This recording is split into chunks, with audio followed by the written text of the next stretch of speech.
All right, so I'm over here at the laptop that's hooked up to the laser cutter. I'm in the Tide Laser Gmail account, and I'm looking for my email. So here's my email that I just sent a few minutes ago. I'm going to click that to open it, and I'm going to download this file, and it should download to the downloads folder, which is going to be automatically the first place that your computer goes to when you go to import your files to cut them on the laser.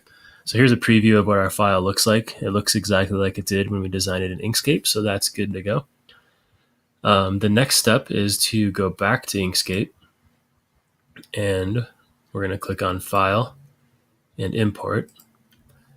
And then we're going to navigate to our folder that has the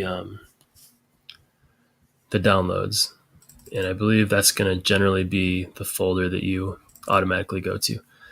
So here's our downloads folder. Here's the keychain file we just sent. I'm going to open that up, and we're going to place it into our document. And this document here is the 6-inch by 6-inch boundary. I forgot there were a few other things that we had in our design before. So I'm just going to clean this up real quick.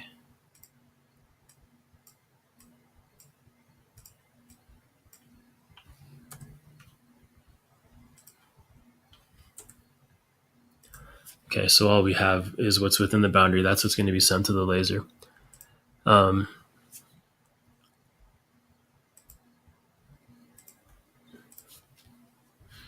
Okay, so from here, we're going to select everything in our file, and we're going to go to Object, Fill and Stroke, and make sure that we're set to 0.001 inches for our stroke style. And that's going to make it look like our stroke thicknesses to disappear. They're still there. If you zoom in, you can see them. So this is ready to go to the laser cutter. So I'm going to go up to File and Print.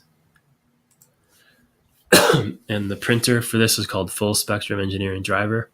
I'm going to hit Print, and that's going to send it to our Retina Engrave software, which runs the laser cutter.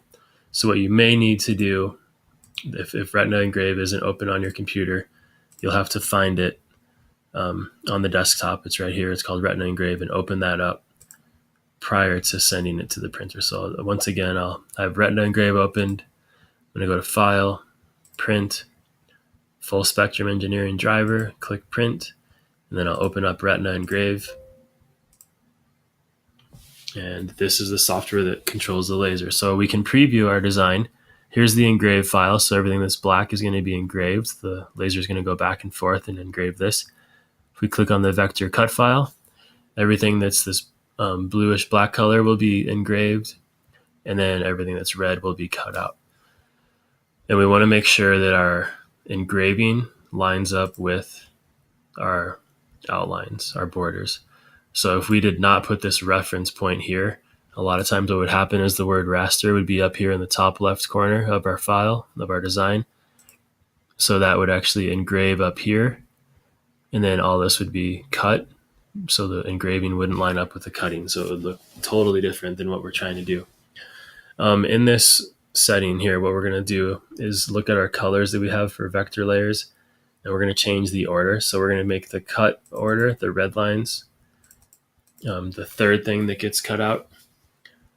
We're going to change the engraving to the second thing, the blue engraving lines, and then the fill lines that we're going to engrave, we're going to change the black color to be the first thing. And if we look at this, this doesn't really look blue because it's showing actually that it's a blue and black. So in this case, we don't even actually need to engrave anything with this black color. So we're just going to change that number of passes to 0. We need to change our speed and our power as well. So for engraving, for the blue lines, keep the speed at 100, but we'll change the power down to about 5%. And then for the cutting, we're going to lower the speed to 60%, power at 90%, and then we'll do 2 passes. So it's actually going to go around on the red lines twice in order for the laser to cut through the material. So this is ready to go. So the next step before we cut anything out is to just make sure that the material's in the laser or in the laser bed. Make sure you've turned on the fan, make sure the water, the coolant is going through, and check in with your teacher just to verify that everything's good to go. And then you will hit, you'll select up here, the mode needs to be raster then vector. Then we'll run a preview and make sure our material is big enough for the job that we're sending to the cutter. And then we'll hit the word or the play button. And then it's going to send this file and you're going to watch it and make sure everything goes as planned. If you've noticed something that's not working, you can either hit pause or the stop button to cancel the job. This would be important if like a fire started or if you noticed that your raster engraving wasn't lining up with your vector cutting, and then we could fix it before we wasted an entire piece of material. So that just about does it for this project. Hopefully everything goes well and you guys have a blast putting this all together.